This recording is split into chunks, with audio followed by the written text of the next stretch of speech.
Hello friends, welcome back to my YouTube channel. कैसे हैं आप सभी? उम्मीद है कि आप सभी अच्छे होंगे। मैं भी बिल्कुल ठीक हूँ। दोस्तों, कल डीपीआई की तरफ से एक आदेश आया था जिसमें हम लोगों की वर्ग एक की जो काउंसलिंग है वो 14 जून से स्टार्ट हुई है। उसी के रिगार्डिंग में ये वीडियो लेकर के आई हूँ कि हम लोगों की जो काउंसलिंग है वो टीआरसी पोर्टल के माध्यम से होगी। और सबसे पहला जो हम लोगों का स्टेप होगा वो डॉक्यूमेंट अपलोड करने का होगा, प्रोफाइल रजिस्ट्रेशन का होगा। तो जो हम लोगों के डॉक्यूमेंट्स लगेंगे, कौन कौन से जो डॉक्यूमेंट्स जरूरी है, उसके रिगार्डिंग में ये वीडियो लेकर के आई हूँ। तो चलिए हम शुरुआत करते हैं।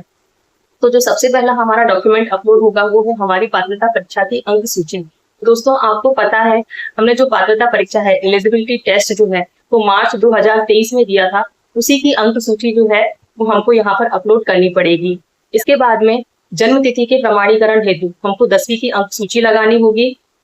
इसके बाद हमको स्नातक उपाधि की अंक सूची लगानी होगी। तो स्नातक उपाधि यानी कि ग्रेजुएशन की आपकी सारी मार्कशीट्स लगेंगी। अगर आपने ईयरली वाइज किया हुआ है तो आपको तीनों वर्षों की मार्कशीट लगानी होगी, और अगर आपने सेमेस्टर वाइज किया हुआ है तो आपको सभी सेमेस्टर्स की मार्कशीट जो है वो अपलोड करनी है।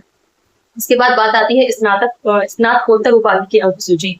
तो जो आपका पोस्ट ग्रेजुएशन है, चाहे आपने एमए किया हो, एमएससी किया हो, तो उसकी आपको मार्कशीट्स लगानी है, उसके सर्टिफिकेट्स लगाने हैं। अगर आपने वो ईयरली वाइज किया हुआ है तो वो वर्षों के सभी वर्षों की मार्कशीट लगानी होगी। और अगर आपने सेमेस्टर से किया हुआ है तो आपको सभी सेमेस्टर की मार्कशीट अपलोड करनी है। इसके बाद में जो नेक्स्ट डॉक्यूमेंट है उस पर हम बात करते हैं कि आरक्षण का लाभ प्राप्त करने वाले अभ्यर्थी हैं। तो जो भी रिजर्वेशन कैटेगरी में आते हैं, जैसे कि अनुसूचित जाति, जनजाति, अन्य पिछड़ा वर्ग और ईडब्ल्यूएस की कैटेगरी वाले, तो वो सभी अपना जो है वो नवीनतम डिजिटल प्रमाण पत्र बनवा लें। ईडब्ल्यूएस की कैटेगरी वाले जो कैंडिडेट्स हैं वो एक चीज का ध्यान दें कि जो ईडब्ल्यूएस का सर्टिफिकेट है वो सिर्फ 1 वर्ष के लिए मान्य होता है। तो जो फाइनेंशियल ईयर है वो 1 अप्रैल से लेकर के 31 मार्च तक चलता है। तो इस वर्ष का फाइनेंशियल ईयर 1 अप्रैल 2024 से लेकर के 31 मार्च 2025 तक का चलेगा। तो आपका इसी बीच का जो है ईडब्ल्यूएस का सर्टिफिकेट मान्य होगा, क्योंकि यही नवीनतम है। इसके बाद में बात आती है मध्य प्रदेश का स्थानीय निवासी प्रमाण पत्र। तो जो लोग भी मध्य प्रदेश के मूल निवासी हैं वो अपना अपना मूल निवासी का डिजिटल प्रमाण पत्र बनवा लें।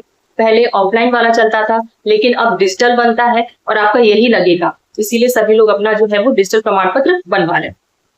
इसके बाद में आता है अतिथि शिक्षक के अनुभव से संबंधित सक्षम अधिकारी द्वारा जारी वैध प्रमाण पत्र।